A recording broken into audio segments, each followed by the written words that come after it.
Welcome back to the Fantasy Price Check. Today we're going to be talking about why you should be drafting Josh Jacobs. So Josh Jacobs, come on down. Before we get into Josh Jacobs, I want you guys to do me a favor. Hit that subscribe button to get more price checks like this one.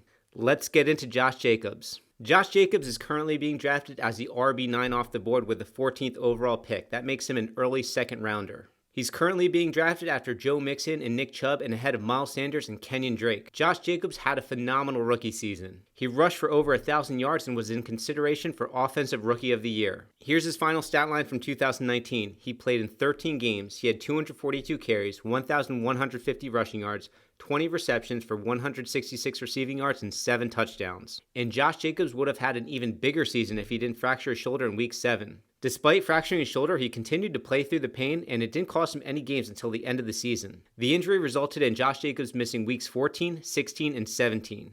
If Josh Jacobs played in all 16 games, he was on pace for 298 carries, 1,415 rushing yards, 25 receptions, 204 receiving yards, and 8.5 touchdowns. In just 13 games, he was able to finish as the RB18 in half-point PPR and the RB14 in standard. And if you look at weeks 1 through 13 when Josh Jacobs was playing, he was the RB11 in half-point PPR and the RB9 in standard. What we all want to see from Josh Jacobs is more usage in the passing game. Josh Jacobs is a very capable pass catcher. He just wasn't asked to do that last year as a rookie. The Raiders GM Mike Mayock was asked about Josh Jacobs' lack of usage in the passing game, and Mayock came out and said that he didn't want to put too much on the rookie's plate. He just wanted to have him focus on running the football. However, he alluded to Josh Jacobs getting more usage in the passing game this year. I wouldn't expect a huge increase in Josh Jacobs' passing numbers though. Last year he had 20 receptions, and if he played in 16 games, he would have been on pace for 25 receptions. This year, I think that you see Josh Jacobs get about 30 to 40 receptions. The Raiders still have Jalen Richard, who they just extended this past offseason.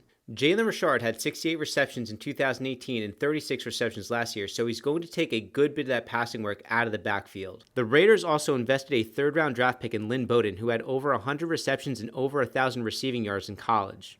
So the presence of those two players in the backfield limits Josh Jacobs' upside in the receiving game. The only other knock on Josh Jacobs is whether he's going to get enough touchdown opportunities on the Raiders. You always want to be drafting running backs on high-scoring teams. Josh Jacobs had 7 touchdowns last year, which is solid for a rookie. He had 9 goal line opportunities last year, which ranked 12th, and he also had 44 red zone rushing attempts, which ranked 11th. The addition of Henry Ruggs also helps Josh Jacobs to a certain extent. Ruggs was a surprising pick by the Raiders because most draft experts had him as a third best wide receiver in this draft class, but the Raiders decided to take him as their first wide receiver off the board. When Mike Mayock was asked to explain the pick, he emphasized that Henry Ruggs is a field stretcher, which will open up things for Darren Waller in the middle of the field and will also give Josh Jacobs more room to run. Based upon that statement, it shows just how important Darren Waller and Josh Jacobs are for the Raiders offense. The Raiders want this offense to run through Josh Jacobs and Darren Waller.